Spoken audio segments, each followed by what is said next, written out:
The movie begins with the president speaking at a press conference, gathering the strength to declare that victory is near.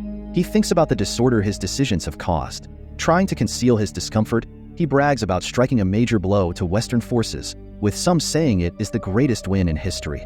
The scene then moves to Lee Smith, a war photographer, hearing the president warning Texas and California to remove their secessionist governments and return to the Union. He adds that the Florida Alliance hasn't convinced the brave Carolinians to join their fight, but assures a historic win over the rebels soon. The following day, Lee and her colleague Joel arrive at a riot scene. As tensions rise between the public and police, Lee courageously photographs the unfolding chaos, seemingly unaware of her surroundings.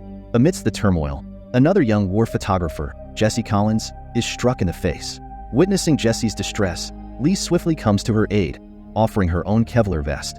Jesse is taken aback by Lee's presence, and as Lee advises caution, they both hear the approaching sound of a helicopter. Suddenly, it releases a bomb, prompting Lee to shield Jesse from the explosion, which claims numerous lives.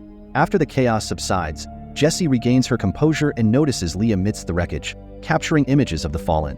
In the evening, Lee, Joel, and their friend Sammy are at a hotel. Joel believes the Western forces will overthrow the president in Washington, D.C. by 4th June, but Sammy thinks the Western forces and the Florida Alliance will end up fighting each other afterward.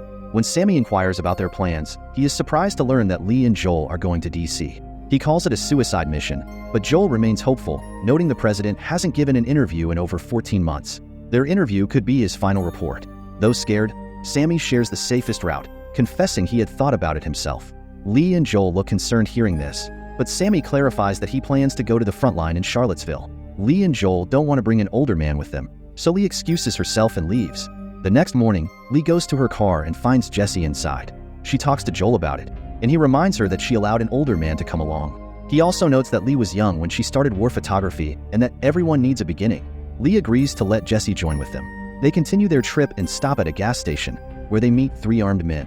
Joel tries to negotiate for fuel, but the men refuse. Lee steps in and makes a deal for a full tank and 2 extra gallons in exchange for $300. While the car is refueling, Jesse walks towards 2 men hanging inside the garage. As she approaches, Lee sees a man chasing her and hurries to join her. The man starts scaring Jesse with stories about the hanging men. Seeing Jesse in shock, Lee distracts the man by asking him to stand between the hanging men so she can take his picture. Back in the car, Jesse complains about forgetting to strap her cameras on, but Lee snaps at her, warning that it's minor compared to what they're facing. Sammy calms Lee down, but when she blames Joel for letting Jesse join, Jesse starts crying and promises not to make the same mistake again. Later, they stop, and Lee tells Jesse to take pictures of a wrecked helicopter. Lee sees Jesse's cameras and finds out they belong to her dad, who is on a farm in Missouri acting like there's no war. Jesse asks why Lee is upset with her, and Lee says joining this mission was a big mistake. Jesse insists it was her choice, but Lee warns she won't be able to help if Jesse gets hurt or killed. That night, Lee sits with Sammy and says she hoped her photos would make people stop the war, but they are still stuck in it. Sammy asks why Lee worries about Jesse when she started younger than Jesse are now. Lee doesn't have a clear answer. Joel joins them, noting the sound of gunfire. Lee says she'll check it out if it keeps going until morning. Then, the all 3 spent the night in the car. At dawn, Lee and her companions join WF soldiers in a battle against the American forces. Jesse documents the entire event with her camera. The WF soldiers gain the advantage, capturing 3 American soldiers. Jesse snaps photos as they are lined up and executed, recording the brutal moment. Later, they reach a camp about 465 kilometers from Washington, D.C. They are directed to their parking spots and shown the canteen for meals. Jesse is alone when Lee approaches with some food, and they start talking. Jesse asks how Lee got into photojournalism, and Lee chuckles, suggesting Jesse must know about her inspirations. Jesse then talks about becoming the youngest photojournalist. With some free time, she inquires about Lee's parents. Lee reveals they are in Colorado, pretending the war isn't happening, similar to Jesse's parents in Missouri. They spend the night at the camp, and the next morning, they depart and arrive in a town that appears vibrant and peace. Joel jokes that it feels as if they've stepped through a time portal. They pause at a boutique, where Joel asks the owner how the townspeople can seem so untouched by the war ravaging America. The woman responds that they try to avoid it because the news is too depressing. Jesse selects a dress for Lee and urges her to try it on. When Lee does, Jesse praises her, causing Lee to blush as Jesse snaps her picture. Their conversation is cut short by Joel, who wants to take a photo, but Jesse declines. Lee rejoins Sammy, who is delighted to see Jesse has purchased a dress for her. Commenting on the town's semblance of normalcy, Lee is reminded by Sammy of the armed figures stationed on rooftops, evidence that the specter of war looms close. They depart from the town, but soon come to a halt upon encountering a lifeless body in the road. Lee scans the surroundings with her camera but detects no signs of movement. As Joel cautiously proceeds, a sniper's bullet forces them to seek cover. Exiting the vehicle, Joel, Lee, and Jesse confront the threat as Joel identifies two snipers. He approaches them, introducing himself and inquiring about their allegiance. The soldier responds that they are merely striving to survive by eliminating those who pose a threat. After the snipers neutralize their target, Lee reclines on the ground and drifts into sleep. Later, they resume their journey, with Joel dozing off while Lee takes the wheel. Sammy tells Jesse to rest as well. As Jesse falls asleep, the group sees that a car is speeding to catch up to them.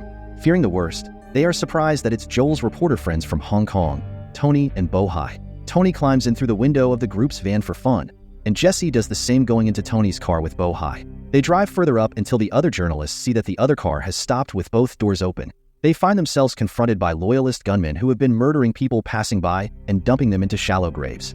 The head gunman shoots Bohai and leaves the others quietly panicking. Joel tries to talk him down by saying they are Americans. When the gunman learns Tony is from Hong Kong, he shoots him too. Sammy then drives the van and kills the gunman and one of his guys before getting Lee, Joel, and Jesse back inside.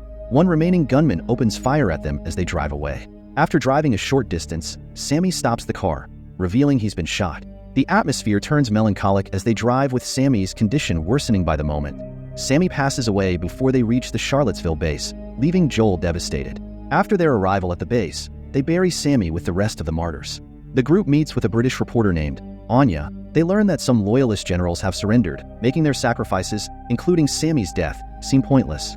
Lee, Joel, and Jesse join the WF as they make their way into Washington with intent to storm the White House and get their hands on the president. As they enter the war zone, Jesse eagerly prepares to capture the events on camera, while Lee remains shocked and numb. Taking cover, the journalists watch as WF tanks overpower the remaining loyalist forces before heading towards the heavily guarded White House. Despite a decoy attempt by the Secret Service, the WF soldier kills her and the group breaches the White House, facing armed agents. Jesse is trying to capture photo when President Guard points a gun at her. In a moment of danger, Lee sacrifices himself to save Jesse. Jesse captures Lee's final moments on camera as she and Joel reach the Oval Office, where the WF soldiers hold the president down. Joel, filled with anger over losing his friends, and then kneels to ask the president for a single quote. He begs Joel not to let the soldiers kill him, to which Joel responds with, "That'll do." The president is executed, and Jesse gets a great shot of it. In this way, movie ends here. Thanks for watching. Like and subscribe for more interesting movie recaps.